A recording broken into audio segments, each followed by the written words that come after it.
Meus amigos, minhas amigas, internautas que nos vão acompanhar pela Rádio Rio de Janeiro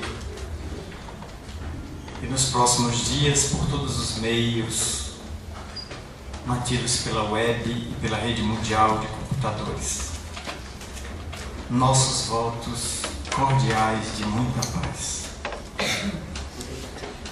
Há 14 anos atrás, um grupo de pesquisadores, constante de técnicos, mestres, doutores, com pós-doutorado e PhDs, resolveram, no estado do Rio, se reunirem com outros técnicos de outros estados para formularem cerca de 204 perguntas, cada um dentro da sua área. Havia agrônomos, biólogos, havia médicos, advogados, juízes, sociólogos, estudiosos da política, psicólogos, e propôs um questionário de mais de 200 perguntas ao mundo espiritual. A entidade escolhida foi o exímio violinista, coronel do Exército, nascido na cidade de Icó, Ceará, Manuel Viana de Carvalho. Como é sabido, Viana de Carvalho foi um dos maiores expoentes da doutrina espírita nas duas primeiras décadas deste século. E como militar itinerante do Exército, ele percorreu desde o Rio Grande do Sul até Alagoas, Sergipe, Bahia, São Paulo, e onde era lotado como tenente, capitão, posteriormente major e finalmente coronel, ele procurava, antes de tudo, quando chegava às cidades onde havia aquartelamento militar, saber se na cidade tinha uma casa espírita. Entendo, Viana de Carvalho, como os amigos o denominavam Vianinha, se dirigia àquela instituição nos horários que ela funcionava e prestava o seu contributo, fazendo memoráveis conferências que ricocheteavam por toda a região. Logo depois, gerando muitas vezes intolerância religiosa por parte de determinados eclesiásticos locais, estes se dirigiam aos seus superiores militares e exigiam que Viana de Carvalho fosse transferido para outra cidade. Na próxima cidade, ele descobria que não tinha casa espírita. Viana fundava. Então a Igreja Católica prestou um inestimável serviço à disseminação da doutrina espírita em nosso país. Porque quanto mais atacava Viana, mais ele ou plantava casas novas ou fecundava as que já estavam existentes. Agora, no mundo espiritual, desde 1927, quando vitimado pela Beriberi, ele sairia de Aracaju a bordo do vapor Íris e se dirigiria por mar até Salvador, buscando o melhor tratamento para sua doença. Possuía menos de 70 anos de idade, mas ao chegar a bordo deste vapor em frente à praia de Amaralina, de poesia e de boemia, ele desencarnou a bordo do navio. Agora, no mundo espiritual, vem ditando obras de avultado quilate e de qualidade insuspeita pela mediunidade do sensitivo de Feira de Santana, Divaldo Pereira Franco. Aproximadamente 8 livros que constituem um repositório de conhecimento e de esclarecimento, já que ele se mostra um apaixonado pela codificação e pelo papel do codificador Allan Kardec em rasgar os véus da Era Nova. Portanto, as 204 questões, abordando diversos assuntos, foram propostas a Viana de Carvalho, que, não dominando todos os assuntos como é natural, violinista, exímio e também militar, ele optou no além por reunir profissionais já desencarnados das áreas respectivas para responder aos colegas da Terra aquelas magnas questões. É que cada uma época, 2004, formulou questões dentro de sua área para as quais não havia resposta naquele momento. É possível que hoje, 14 anos depois, já haja. Mas, à época, alguns se debatiam em problemas insolúveis da física, da matemática, da medicina, da biologia, da problemática demográfica.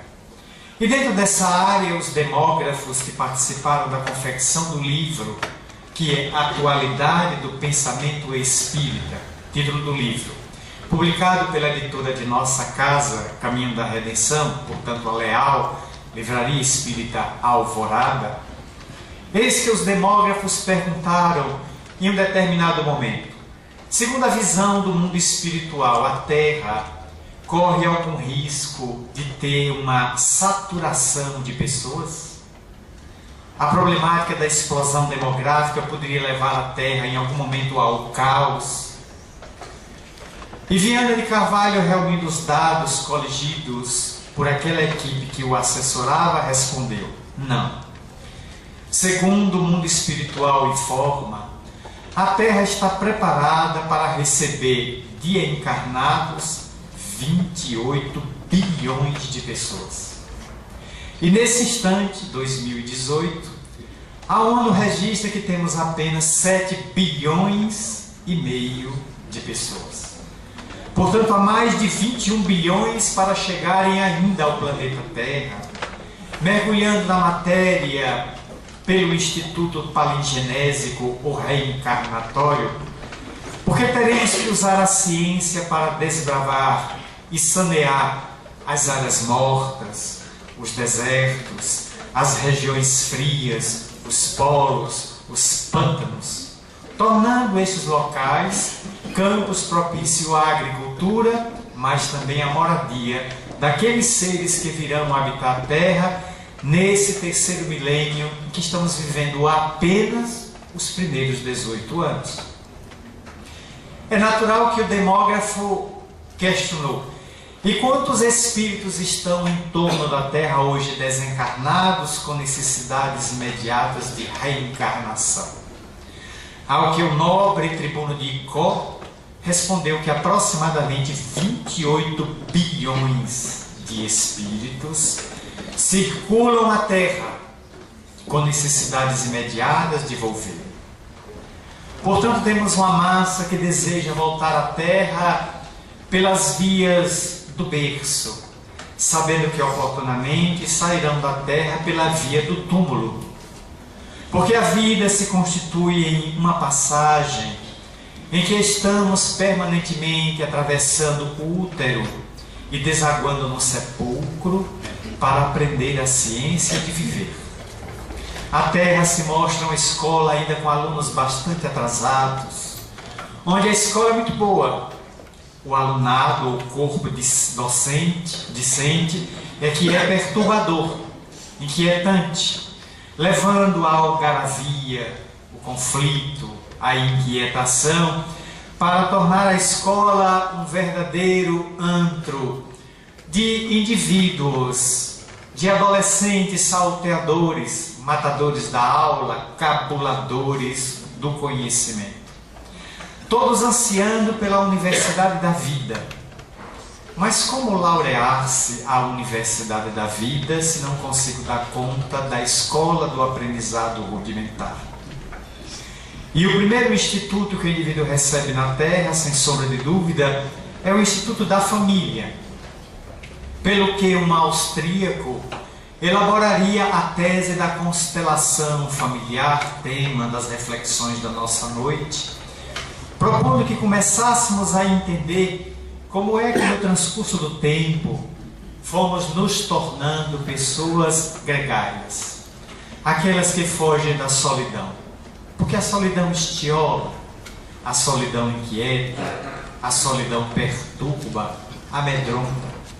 O homem primitivo, de talvez 80 mil anos atrás, já o Homo sapiens, nas suas primeiras formações ancestrais, ele já tinha medo da solidão por vislumbrar as vastidões do Paleolítico, do Neolítico, e agora ele está vivendo nas vastidões do Ansiolítico.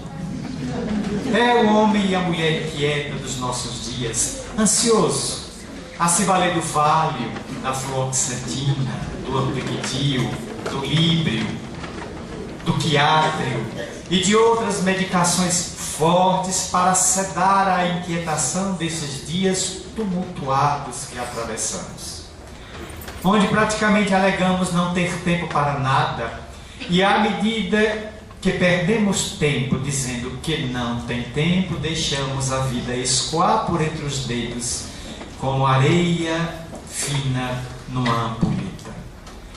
É preciso fundamentalmente aprender a aproveitar o tempo, porque a vilegiatura carnal, por mais dilatada que seja, é sempre curta para fazer as aquisições de natureza intelecto-moral.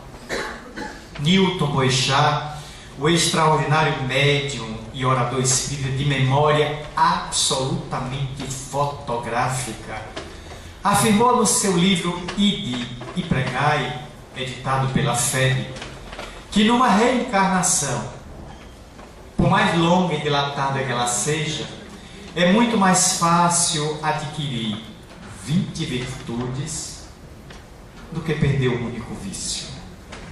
Ele foi no ponto-chave, porque vícios, quedas morais, são tendências ancestrais que trazemos e nas quais nos comprazemos, pelo que muitas vezes o indivíduo encontra enorme resistência em si mesmo, na sua sombra individual, para usar aqui um conceito de Carl Gustav Jung ou da psicologia transpessoal.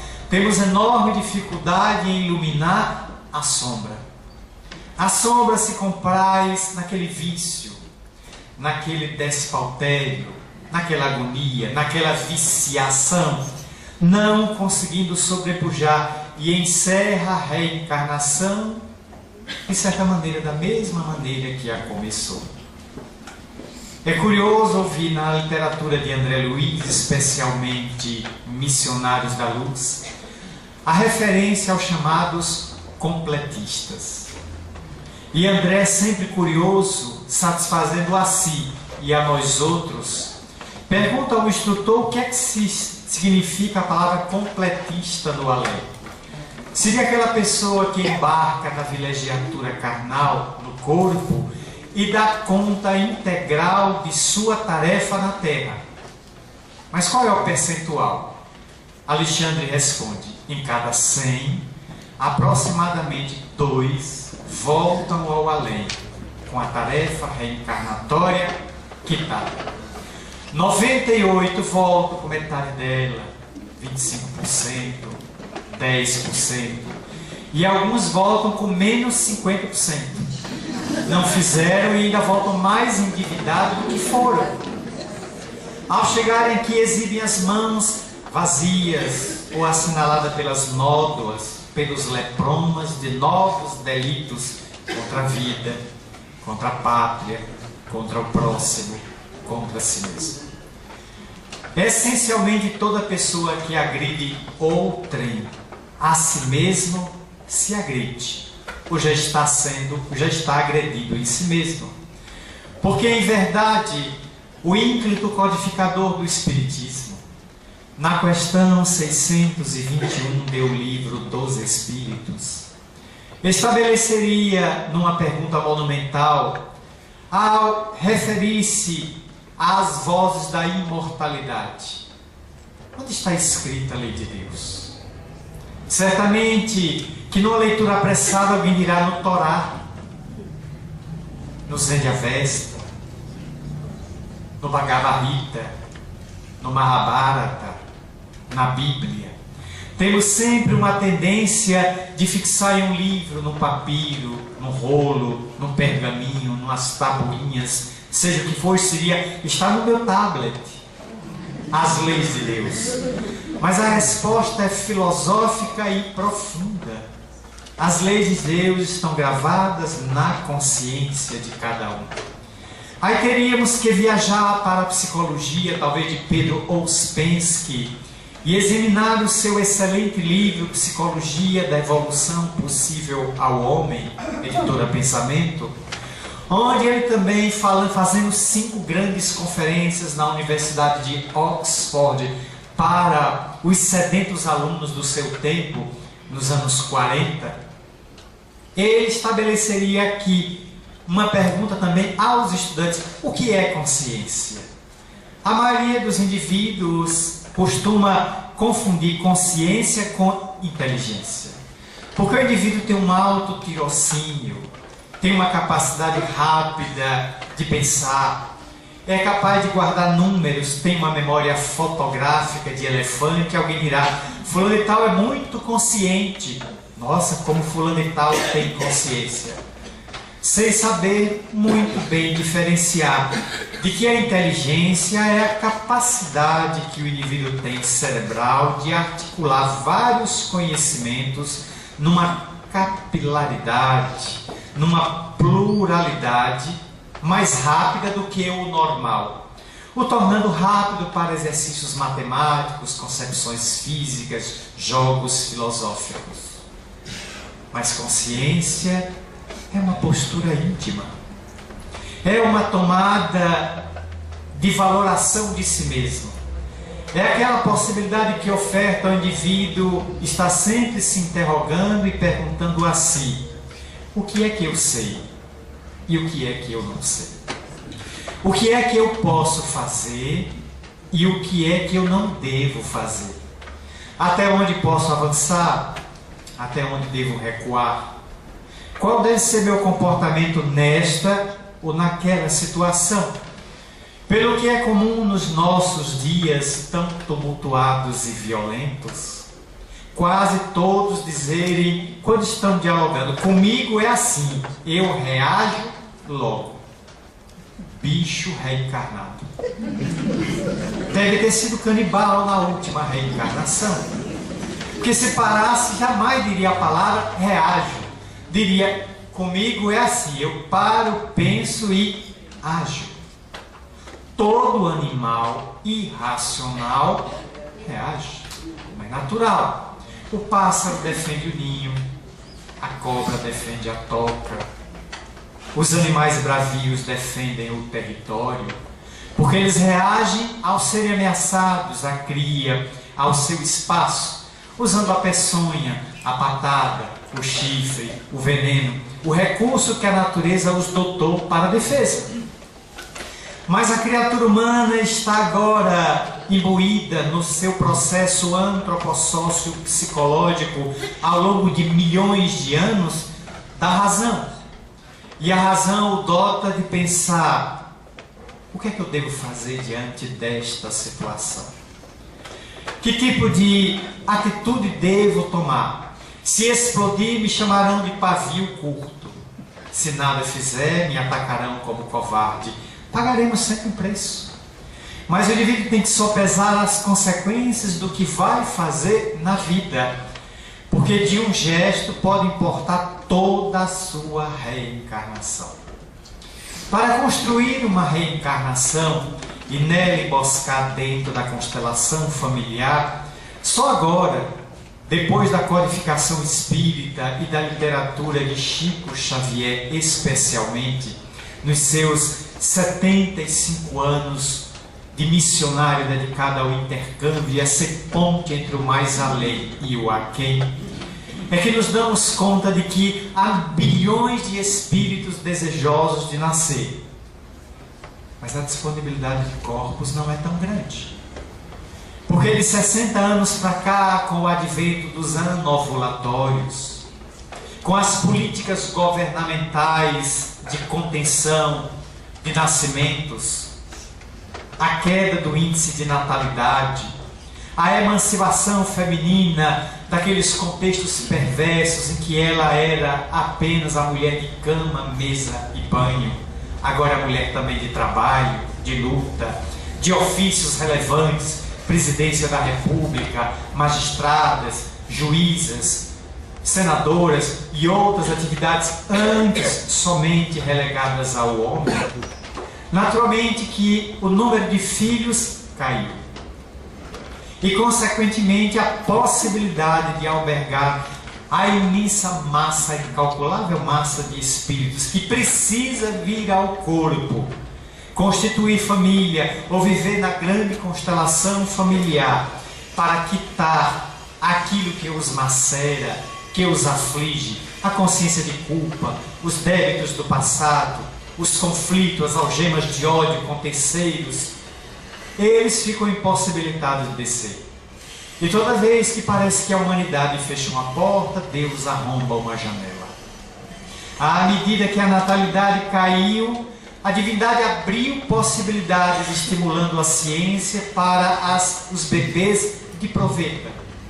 E milhares de mulheres ansiosas pela maternidade, com seus úteros inférteis, absolutamente infecundos, recorreram à ciência na barriga de aluguel, na inseminação artificial e em outros recursos, propiciando que não viesse apenas um, viesse 3. E é estatístico afirmar que nos últimos 50 anos aumentou consideravelmente na Terra o número de gêmeos, trigêmeos, quádruplos e quíntuplos. Quando a mulher aguarda apenas um, surge-lhe no ventre um time de basquete, do ala até o que fica na rede. Ou um time de futebol de salão, 4 na frente e o goleiro. E ela dá-se conta de que todos vieram como se os benfeitores no mais além dissessem: ela só tem essa janela aberta. Ela só vai abrir esta janela. Se descer um, os outros 4 serão barrados no baile. Segurem-se na mão e desçam em forma de quadrilha. E a quadrilha desce quando ela olha, mas são 5, todos olhando: mamãe, voltei. E quero amor, nanon, carinho, sapato, cuidado, zelo, chazinho, leite. Me dê tudo porque eu vim para trabalhar. Nesse momento trágico que vive a nacionalidade brasileira, é que se propõe, notem o jogo das sombras. No momento em que estamos tão aturdidos, com o país desclassificado da Copa, com uma lava-jato prendendo o tempo todo e avançando para atingir a cúpula do poder, quando contemplamos 14 milhões de brasileiros desempregados, quando o Observatório de Justiça de São Paulo acaba de divulgar que 2017 o Brasil, entre os 214 países da Terra, foi o mais violento ao matar por arma de fogo 63.880 brasileiros no ano passado. Só de arma de fogo. Aqui não está inserido os atropelamentos, os abortados, os suicídios. Então, um país que está matando mais do que a guerra da Síria, país que está em guerra há 7 anos, cujo ditador, psicopata, canibal e assassino arrasa o país e já matou 500 mil pessoas, inclusive com uso de armas químicas, nosso país mata mais do que o dele em um ano. Nesse momento de caos, a gente está todos preocupados com o outubro que está chegando, onde se vai votar e ninguém animado com as eleições, só os políticos que estão animados, mas o eleitor, não vejo nenhuma febre na rua. Nesse momento, as sombras arrancam o projeto de descriminalização do aborto e o propõe novamente para ser rediscutido. Mas já sabemos que a cada ano no Brasil, dados do Ministério da Saúde, 400 mil mulheres morrem, vítimas de curetagem mal feitas. E cerca de 1 milhão de brasileiros não nascem a cada ano abortados. Em dados não oficiais, talvez sejam muito maiores, como é estupro. O ano passado, oficialmente, tivemos 66 mil estupros no Brasil. Será? E quantas mulheres foram violentadas e sequer compareceram à delegacia. A família ocultou, o grupo familiar abafou, porque é um crime que lesa a dignidade feminina. E muitas não têm coragem de se apresentar à delegacia para lavrar o BO, porque muitas vezes são submetidas a humilhações por agentes insensíveis diante da dor da mulher que teve a sua dignidade íntima, psicológica e física violada por um psicopata, por um doente, por um tarado. Consequentemente, volta ao aborto, que é um crime agora, graças a Deus, refutado na Argentina. Por 38 votos a 31, muito próximo, o Senado da Argentina recusou descriminalizar. Nós permanecemos com ele como crime, mas é só olhar o cenário. Quem condenada? Tem uma pessoa condenada. Não conheço uma, já fui do júri por 6 anos. Nunca vi uma mulher que fez o aborto e os seus comparsas irem a júri popular pelo hediondo crime de matar uma vida que não tem a menor chance de se defender. Então, se a legislação não fizer por ele, ele ficará à própria sorte. E isso altera profundamente os valores da família na Terra. Porque já imaginou, se à luz da reencarnação pudéssemos conceber que o filho que pretendo retirar por qualquer método dos muitos que há disponíveis, seja ele Mozart de volta, Ludwig van Beethoven? Será que se alguém me disser, filho que vai receber é Mohandas Gandhi, o homem que libertou a Índia, e 600 milhões de indianos e paquistaneses do jugo britânico está voltando? Como seria duro eu conceber ou eu saber que aquele ser que tirei era um missionário que viria à Terra pelas vias da reencarnação para daqui a alguns anos se projetar no cenário mundial, apontando à humanidade uma luz no fim do túnel. É preciso, pois, expandir o conhecimento reencarnatório, que muita gente é empírico, aí é abstrato. A pessoa diz, eu acredito, mas não sabe os mecanismos, nem admite, nem faz uma confabulação consigo mesmo, de que aquele ser gerado pede um primeiro espaço. Me dê um corpo físico. Eu só quero um corpo físico. Me garanto, não fique comigo. Me entregue ao juizado de menores. Me coloque na porta de qualquer pessoa com um bilhete. Aqui é Júnior. Ele pede muito amor. Tchau. Mas pelo menos me dê a chance da vida. Dali em diante, a vida, a lei de causa e efeito, de ação e reação, saberá o que fazer com ele. O importante é não ceifar-lhe a existência, mas garantir de que ele venha. Mas muita gente dirá, sim, mas engravidez sem querer. Numa época com tanto ano ovulatório como os nossos dias, com tantas possibilidades de impedimentos temporários, como a pílula, como o preservativo masculino, o diafragma feminino, o DIU, que tem caráter abortivo lamentavelmente, e outros que podem levar os seres que se amam ou se dizem amar no ato sexual a impedir uma fecundação para a qual não estão ainda maduros. Quando visito algumas das maternidades de Salvador no meu ofício profissional, lidando com a infância e juventude há quase 22 anos, naturalmente que vejo aquelas meninas sentadas naqueles balcões, naquelas cadeiras de cimento, coladas na parede. E eu fico olhando as idades, 12 anos, aquela deve ter no máximo. 13, 14, 16, todas grávidas. São adolescentes parindo crianças. Aos 15 anos, já são mães. Aos 17, outro. Aos 19, já tem 3 filhos. Aos 20, estão laqueadas. Ainda estão em formação da bacia, que vai até os 21 anos de idade, a formação dos ossos, diz a ortopedia.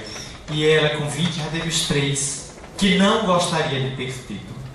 Foi pegando de 3 parceiros diferentes. Aos 30, 35, é avó. Porque o filho logo logo fará da namoradinha da rua mãe também. Repetirá o modelo, como diria o cantor Belchior, assim como nossos pais. Repetirá o mesmo modelo. Mas para o mundo espiritual, que tem sempre muita misericórdia ante os conflitos humanos, a família se constitui a unidade básica, a célula básica da sociedade. E ela hoje obedece a parâmetros ou a formações que contrastam aquela família do passado. Enquanto a família do Paleolítico, do Neolítico, da Idade dos Metais, se constituía naqueles grupos que se agregavam nas vastidões desérticas da terra para comer, beber, dormir e procriar, essencialmente, o instinto os levava a ficarem juntos por razões de segurança. Unidos, temos maior garantia que nos defenderemos contra animais, contra as feras, os grandes mamíferos e tribos inimigas. Fiquemos juntos. E a mulher servia de pasto sexual a todos os homens da tribo. Ela engravidava de todos, porque não havia uma noção de que um ser pertencia ao outro. A construção do casamento foi uma construção demorada, como diria Emílio Mira Lopes, o notável psiquiatra europeu, ao escrever a sua obra que o imortalizou, Os Quatro Gigantes da Alma, ou Os Gigantes da Alma, uma obra dos anos 30, onde ele se refere ao medo, ao amor, ao dever e à ira, que fomos desenvolvendo ao longo desta imensa evolução antropossócio-psicológica, como já afirmado há pouco, até começarmos a ter a noção de que a poligamia não nos atendia. Era necessário adotar um comportamento monogâmico para começar a manter a unidade da família e o respeito aos valores morais que íamos construindo paulatinamente, lentamente no curso da história. É verdade que tivemos experiências poliândricas, onde a mulher se viu cercada de vários homens, seus parceiros. E tivemos situações em que o homem tinha várias mulheres, a poligamia. Seja a poliandria, seja a poligamia, todas elas, à luz do livro dos Espíritos, ainda demonstram o barbarismo e a pouca evolução. Porque em ambas as situações, o indivíduo torna-se objeto. É um objeto sexual. Não há amor, não há afeição, há apenas libido, que é a manutenção dos haréns. É certo que alguns anos atrás, na revista Veja, páginas amarelas, um sheik árabe, entrevistado por uma organização governamental da Suíça, se perguntou a ele: mas o senhor não acha equivocado que um sheik árabe tenha 4 esposas? Para tudo se tem argumento. Ele respondeu: não, eu acho equivocado vocês ocidentais terem uma só. Como assim? Quando vocês estão agressivos e violentos, vocês descarregam toda a violência numa mulher só. Ela recebe 100% da agressividade. Eu divido 25% para cada um. Mas que argumentação poderosa! Para quem estiver precipitado, chega a convencer mesmo. É melhor ter, pelo que agora está surgindo a tese do trisal. O casal é uma mulher. Trisal são 3 pessoas casadas. O Rio de Janeiro já tem um mecânico que foi objeto de uma matéria no SBT. Ele casou-se com 2 mulheres. E a matéria, a revista, a reportagem foi lá entrevistá-lo e ele mostrou 2 certidões de casamento. Porque a bigamia, que era crime elencado no Código Penal brasileiro, foi descriminalizada. Porque se eu caso com 10 mulheres, ofendo o Estado em quê? O Estado entendeu que não havia ofensa ao Estado. É um problema meu. É óbvio que as 10 vão me levar à miséria financeira. Não terei como manter 10 bocas dentro de casa. Teria que ser podre de rico. Não tem condições. Ganhando salário, sendo um assalariado, teria como manter 10 mulheres. Elas vão brigar bastante entre si pela minha afeição. Quando eu estiver atendendo a terceira, a sétima, eu estou na fila. Até que eu chegar a ela, eu estou morto. Mas ele casou. E talvez outro pense, é interessante o trisal em vez do casal. Mas são variantes ainda dos nossos dias de pouca compreensão do valor intrínseco espiritual da família. Via de regra, observamos sempre a família pelo prisma físico, essencialmente material. A sua formação material, o homem escolhe uma mulher ou é por ela escolhido, casa-se, procria e a família está formada, sem sombra de dúvida. Mas onde estão nesta família os ascendentes espirituais? De onde é que nós procedemos? Por que é que numa família, numa constelação familiar, dois irmãos são inimigos ferozes? Mas um deles tem profundo vínculo com o primo. O outro é apaixonado por um vizinho. Sai, faz farras com o vizinho, mas nunca leva o irmão, porque o odeia. Mas não vieram da mesma mãe, não vieram do mesmo pai, não têm o mesmo DNA. Mas por que é que se detestam tanto a ponto de se tornarem inimigos mortais na idade adulta? Quantos patinhos feios, como diria Rita Lee, a ovelha negra. Meu pai um dia me chamou e me disse: minha filha, tu és a ovelha negra, agora que sabe, suma.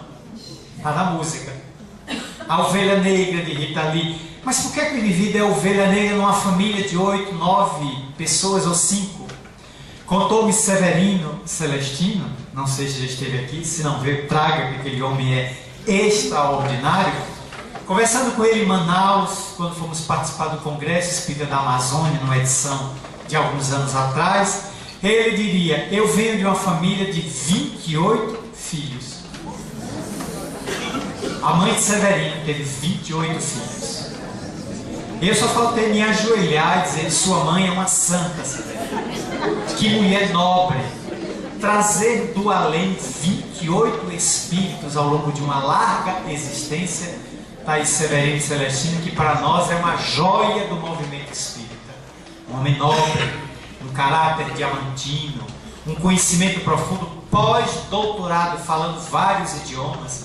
Já teve mais de 15 vezes em Israel, conhece a Bíblia através do aramaico, do grego, do sírio. Um homem de profunda cultura e simples, de uma simplicidade que não deixou o seu pós-doutorado subir-lhe a cabeça. Continua simples, sertanejo, forte, é de João Pessoa, na Paraíba. Então, consequentemente, o que é ter uma família de 28 pessoas vinda do mesmo tronco? Que nobreza.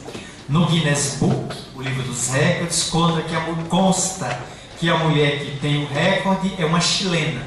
Ela teve 64 filhos. A maioria dos seus partos foram trigêmeos, quadrigêmeos e até quíntuplos. Portanto, isso explica, não foi de um por um. Mas vamos dizer, 64 filhos ela teve. Agricultora simples com o marido, morando numa região isolada do Chile, onde tem cabras, algumas ovelhas e pequena agricultura de subsistência familiar. Como é que uma pessoa consegue trazer do além 64 filhos, muitos dos quais já retornaram ao além? Divaldo Pereira Franco adotou 682 filhos. Registrou todos em cartório com seu nome. Muitos já estão no mundo espiritual. Muitos já regressaram ao mais além, talvez até já tenham se reencarnado novamente. E ele contaria que numa das vezes que levou uma criança, naqueles albores dos anos 30, nos anos 40, que deixavam na porta da Mansão do Caminho, então na Barão de Cotegipe, Largo dos Mares, número 124, e não hoje no Paula Lima, naturalmente que ele levou a criança ao cartório para registrar, e o escrivão, o vendo pela primeira vez. Pois não, eu vim aqui registrar este filho. Nome do pai, Divaldo Pereira Franco. Nome que a criança vai ter, Jaguaraçu, não que eu me lembro de memória, Jaguaraçu Pereira Franco. Nome da mãe, Divaldo travou. O homem ficou olhando, seu Divaldo, nome da mãe, por favor, que eu vou botar aqui. Aí ele viu Alta de Souza, a poetisa de Macaíba, adentrar-se, dê meu nome, o filho será nosso. Aí Divaldo disse, eu vou dar o filho de uma morta, vou dar o nome de uma morta, seja o que Deus quiser. Porque se o homem conhecer Alta de Souza, vai dizer, mas eu conheço uma poetisa, ela já morreu. Como é que você pode ter tido, senhor Divaldo, um filho como defunto? Essa mulher morreu em 1900, aos 24 anos, vítima de tuberculose. Eu estou em 1940. Como é que... Mas o nome, Alta de Souza, anotou, Serdão. 9 meses depois, 10 meses depois, um ano depois, outra criança abandonada, ele volta para registrar. Nome do pai, Divaldo Pereira Franco. Nome da mãe, Alta de Souza. E o escrivão disse, parabenizo o senhor pela fidelidade à mesma mulher.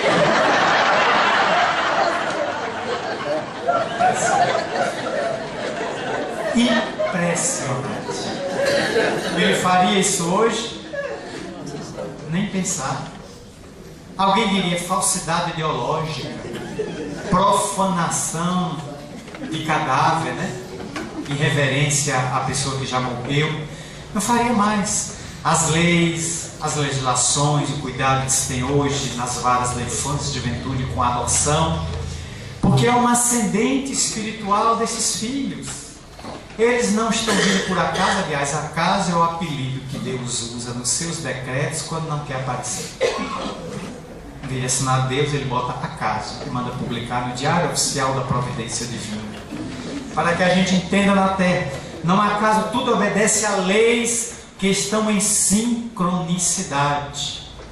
Quando alguém surge na terra, pelo berço desejado ou pelo berço indesejado, ele vem com uma tarefa. A vida o recambiou para ele executar uma tarefa. E a primeira bênção que ele recebe é o corpo físico. A segunda deveria ser a constelação familiar.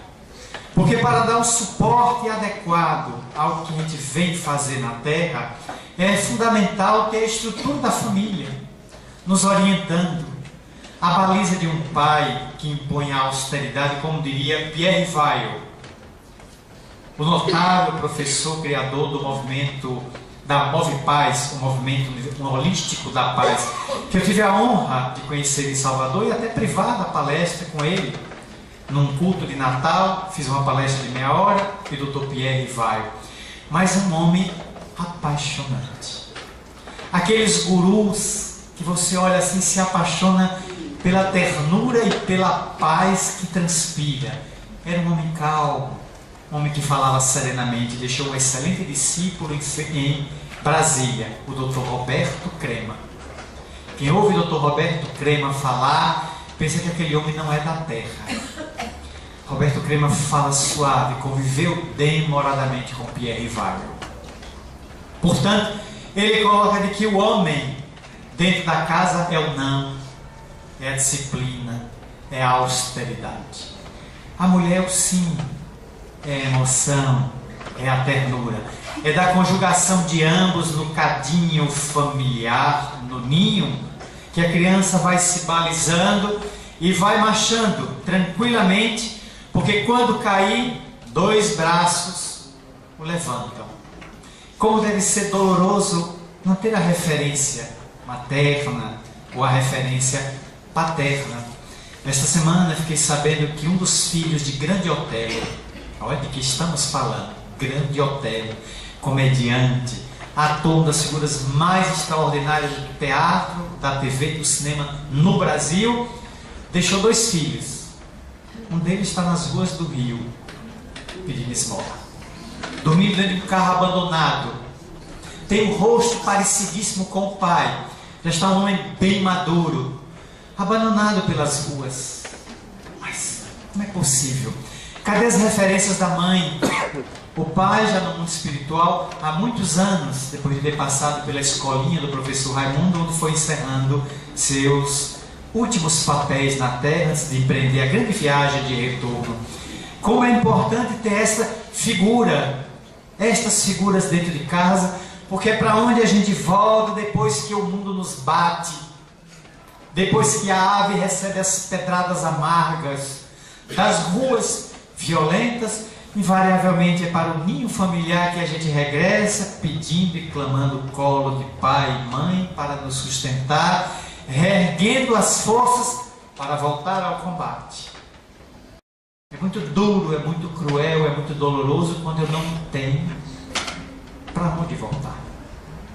Não sei onde é que eu vou dormir, o que é que eu vou comer, e não tenho o amanhã. Quando perco as minhas referências, perdemos as nossas referências, um grande sentimento nos avassala.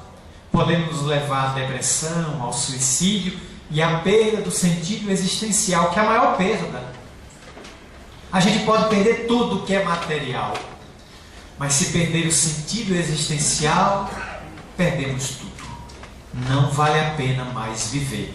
Não seja por outro motivo de se contemplar as estratosféricas estatísticas de suicídio. Acabo de chegar de uma jornada no Rio Grande do Sul, em uma cidade muito próspera, onde o meu anfitrião me disse: Marcelo, o que é que eu posso dizer na tribuna espírita, falando sobre suicídio, quando um presidente de casa espírita se matou? Se a própria doutrina não conseguiu dar a ele base como dirigente espírita para se salvaguardar e ele se matou, o que é que eu vou dizer? De desafiador. Ter que falar quando o dirigente da região deu cabo da própria existência física, que não se matou, matou o corpo físico, destruiu o envelope, mas a carta regressa manchada ao além para o resgate futuro, da qual ninguém escapa. Porque a toda plantação que seja livre, vem de seguida a colheita que é compulsória. Disso ninguém pode fugir. Nesse contexto, a doutrina espírita esclarece o fundamental apoio da família, pelo que Allan Kardec, na questão 775, perguntaria, em duas questões somente, mas uma parece ser fundamental: o que seria para a humanidade, o que aconteceria, a consequência do relaxamento dos laços de família? Se adotássemos agora a postura que alguns advogam, e hoje é dia do advogado, dia do magistrado, dia do professor, exatamente, hoje, 11. O que aconteceria se abandonássemos os laços de família e adotássemos o que alguns advogam como sendo família aberta? Não tenho compromisso com ninguém, me relaciono com A, B, C, D. Enquanto o alfabeto tiver letra, eu vou até Z, passando por W e por Y também, e até pelo K. O que aparecer eu pego. E os espíritos respondem: a recrudescência do egoísmo. Cairíamos na barbárie, como são os animais. Passa uma cadela no cio na frente de uma porta, o cão que está ali, sentindo o cheiro do feromônio que dela exala neste período, abandona o dono, abandona a casa, abandona a rua, abandona o bairro, ele larga o estado, ele vai para a Bahia atrás da cadela. Ele enlouquece e vai atrás. Eu já vi na minha rua em Salvador uma matilha de mais de 30 cães machos correndo atrás de uma cadela. Mas aquela manada em frente a um colégio, a Obséia, que fica no Barbalho, aquela manada que assustou até 2 guardas tomavam conta, porque eles ficam ferozes nessa hora. Então ela passou, se ocultou debaixo de um carro, eles cercaram o carro, todos os cães, ganindo, latindo para ela sair, e ela em desespero. Saiu dali atrás de um caminhão, de um ônibus, todos atrás. Cio. Ela está no cio. A natureza projeta exatamente. Talvez ela seja montada por uns 8, 9, 10, e ela pode ter uma ninhada de 14, 15, e cada um filhote ser filho de um macho diferente. Pode acontecer. Perfeitamente. Quando o cio dela acabar, o feromônio fecha. Os cães a abandonam e ela começa a procurar tudo que achar para comer, que a fome vai ser grande, ela está alimentando 10, 12 dentro dela, até ela achar um bueiro, uma lata de lixo, um pedaço de pano velho, ou até o mato, onde ela faz a sua maternidade. Ali ela coloca. A maioria será morta pelos meninos, pela pedrada, pelo atropelamento, vai morrer de fome, esmagada pela mãe que vai deitar em cima. Alguns poucos vão sobreviver, mas é da natureza.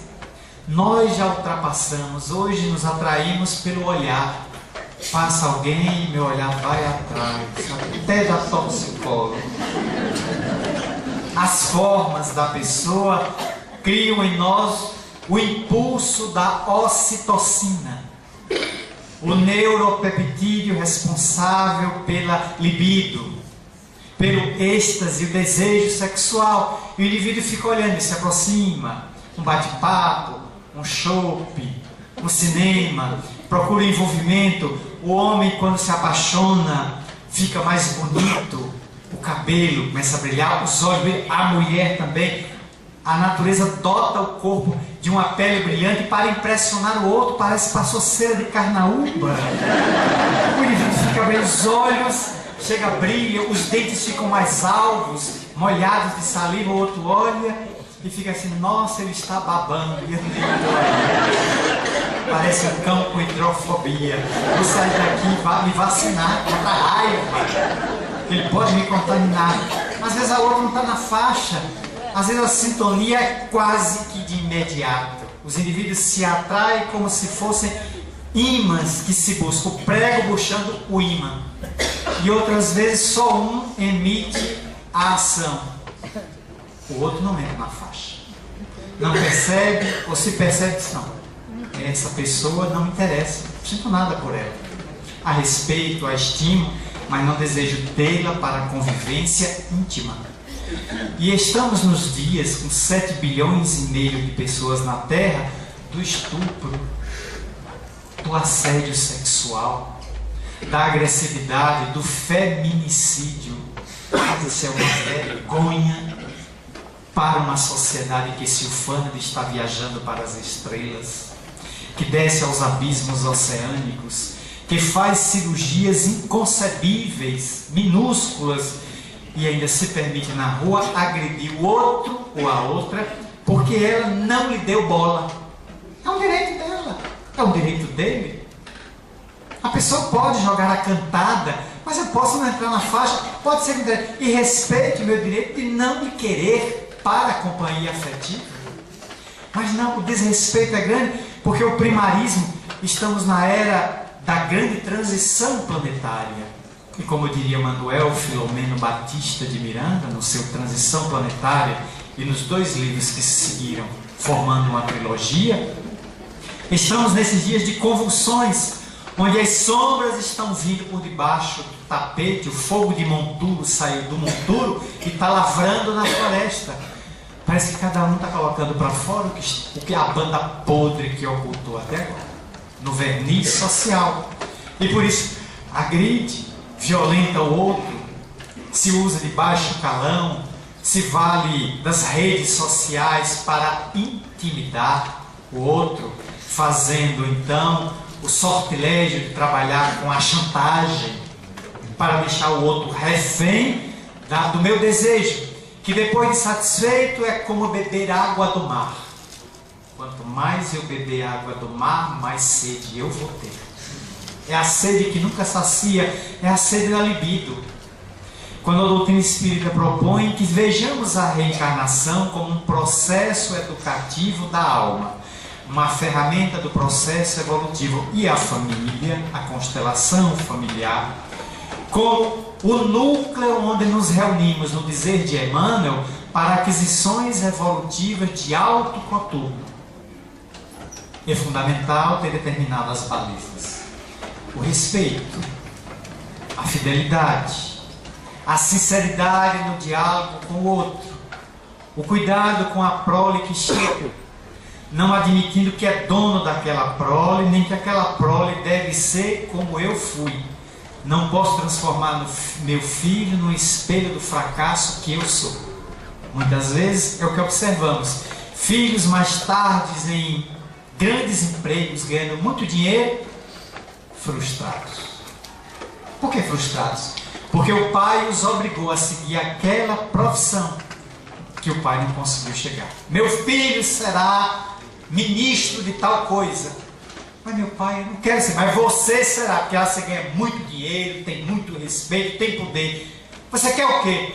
Eu quero ser bailarino do Bolshoi.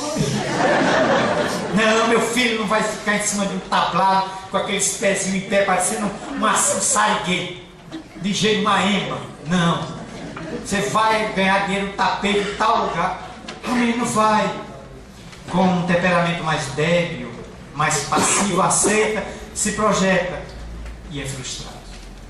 Tem dinheiro para comprar as medicações ansiolíticas e que vai ter que usar para acalmar a sua desdita, a sua depressão, a sua agonia, a síndrome do pânico e todos esses conflitos modernos psicossociais. Não, pai, seja livre. Você é ave livre. Como diria o grande poeta ao escrever, o profeta Gibran: vossos filhos não são vossos filhos, são filhos da ânsia da vida. Nascem de vós, passam por vós, mas não ficam com vós. São setas que a flecha dispara, em tua mão fica o arco, mas a flecha vai embora. Ela dispara no infinito. Temos filhos para o mundo. Depois eles ficam e mais tarde podem vir a nos receber como neto. Aí está a beleza da reencarnação. Se eu não me eximir corretamente dos deveres da família, a divindade me permite que às vezes na terceira e quarta geração, conforme está o enunciado na Bíblia, eu sou Deus zeloso, que pune o erro dos pais nos filhos na terceira e quarta geração. Está perfeito. Concorde com a reencarnação. Que eu sou a primeira geração. Meu filho é a segunda. Eu posso vir, eventualmente, na terceira, neto. Mas hoje em dia está se vivendo muito.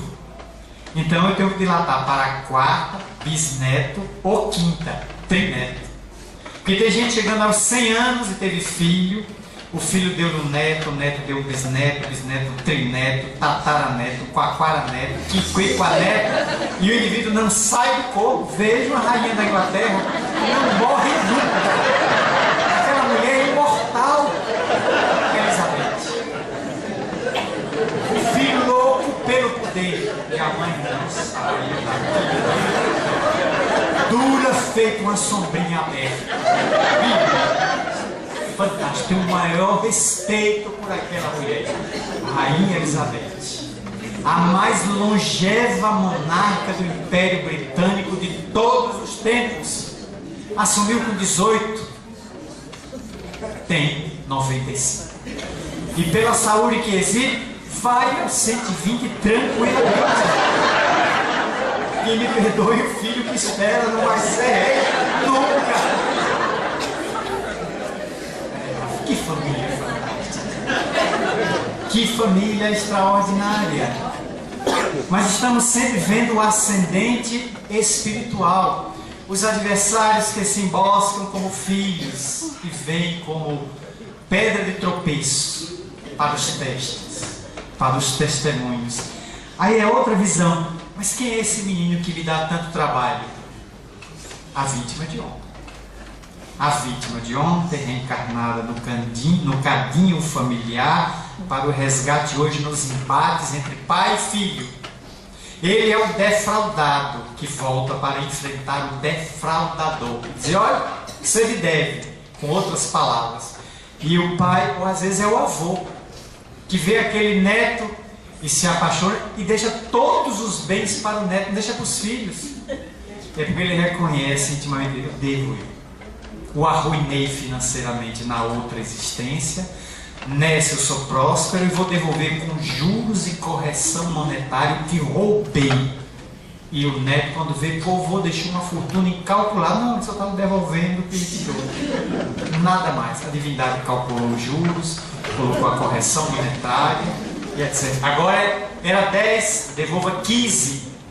E aí o velhinho devolve e bate as botas. Vai embora feliz. Não chega no além. Quem é aquele neto? Aquele da Europa, aquele da Ásia, aquele da América, que no passado você deixou na miséria por uma traição absolutamente criminosa, indigna, e o lançou na miséria, no baú da castração, do conflito. Agora voltou como seu neto para o devolver. Como a constelação familiar funciona?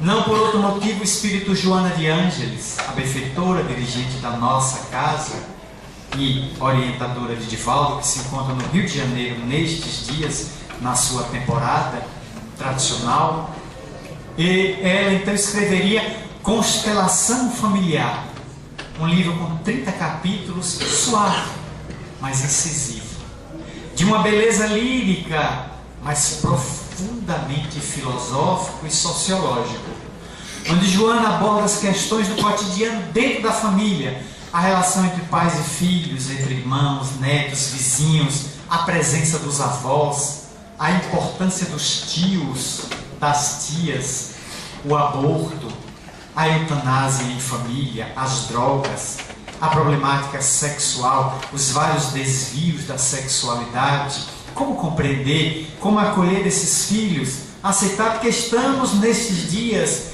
da grande mudança e é natural que temos que ter compreensão, e compreensão não é conivência, e entendimento não é concordância com o erro.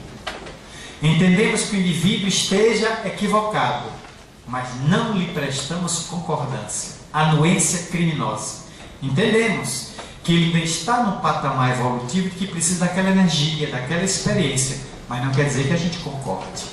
É acolher o outro, é entender que o outro está passando por uma experiência evolutiva amarga, difícil, que talvez eu vá passar, ou que talvez já tenha passado para ter a compreensão de agora. É fundamental na família, portanto, na constelação familiar, que nos amemos, porque a primeira experiência de Jesus foi nas bodas de Caná, não por acaso, no casamento. Faltando vinho, os maus augúrios desceram sobre o casamento. Ele apareceu no momento oportuno e transubstanciou a água em capitoso elixir da uva, devolvendo a alegria ao casal, que pôde celebrar as núpcias e mergulhar na esperança que aquele matrimônio iria ofertar. Ele bendiz o casamento em todas as partes, quando encontrou com Joana de Cusa, a nossa Joana de Ângeles de hoje. Ela falaria quanto era infeliz sendo esposa de Decusa, que era um grande intendente de Herode Antipas. E o que ele disse? Vai, filha, e ser fiel. Se não puderes ser a esposa, se a irmã, se a mãe de teu marido. Toma conta, porque Cusa é doente. E só vai entender quando ele desencarnasse. Mas você já tem uma compreensão maior. A estimulou a voltar ao matrimônio e ficar dentro dele, silenciosamente carpindo sua dor, para se libertar e ser hoje a benfeitora que nos orienta por tantos livros, Joana de Ângeles, que viu o filho ser empalado com ela, e no auge do desespero, aquele filho que era Nilson de Souza Pereira, estava ao lado dela, quando do martírio em 64, eis que o filho no desespero, da agonia de ser queimado, dirá à mãe, mãe, abjura este Jesus, a senhora é cristã, morra a senhora que é velha, mas eu sou novo, eu tenho uma vida pela frente, eu não mereço morrer nessa vida porque eu não sou cristão. Filho, cala-te, a força materna, cala-te, Jesus deu a vida por nós, e é uma honra morrer pela doutrina dele.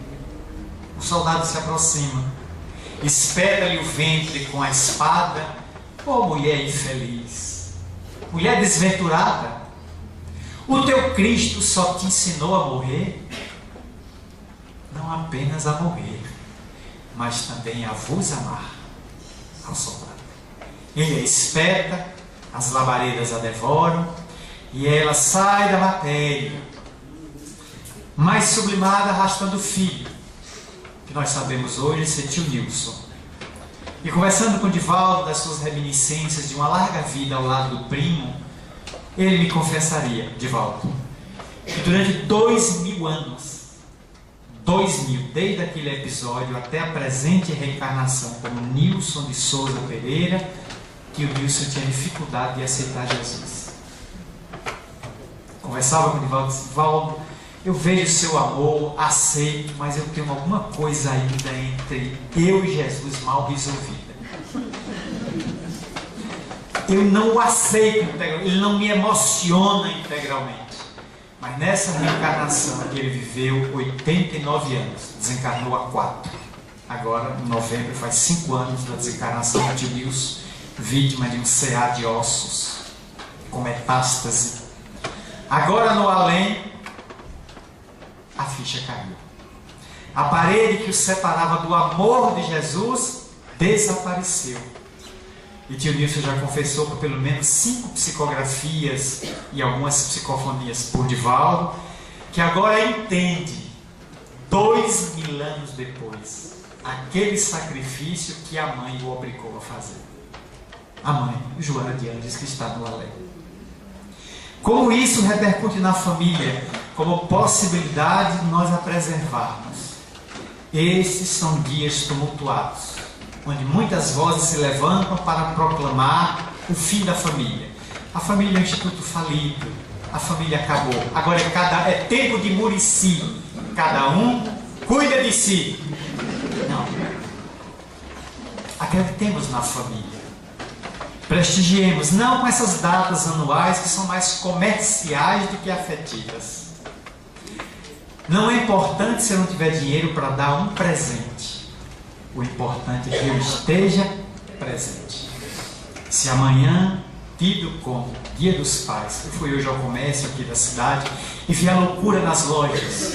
Comprar tudo para dar. O indivíduo dá o presente, mas não se dá. A proposta é amanhã: abrace seu velho. Se achegue a ele. Converse com ele e o contemple sem que ele lhe veja e diga: meu Deus, eu só vim porque ele me trouxe. Eu só estou na terra porque ele me deu um gambeta. Há algum momento ele me teve com uma mãe e hoje eu estou aqui graças a ele. Talvez se ele não tivesse concordado, anuído, patrocinado, eu estivesse no mundo espiritual na fila com uma senha na mão. Senha 1.824.300, a reencarnação. Estou na fila. Quando? Ninguém sabe como é que eu vou descer. E ele resolveu quebrar a fila e disse: venha, você vai ser meu filho. E me recebeu para que eu realize o desiderato. Não esquecendo de que Deus é o Pai de todos.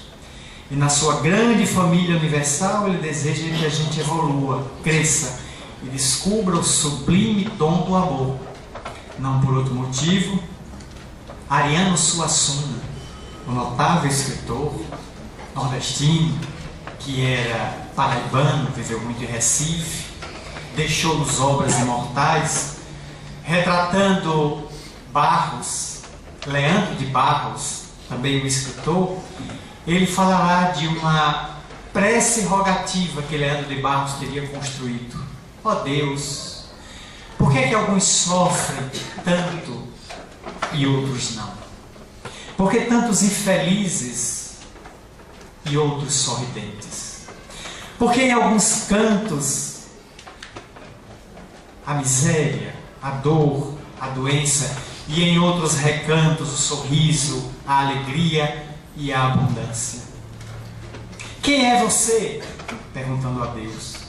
Quem é você que não come, não dorme e está sempre vigilante, sempre feliz, construindo estrelas ou patrocinando a flor na terra?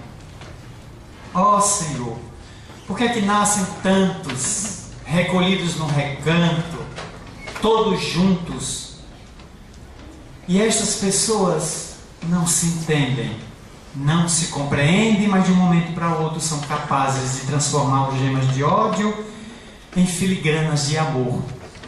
Ó Senhor, Deus dos céus e da terra, quem é que foi temperar o choro e acabou salgando o pranto?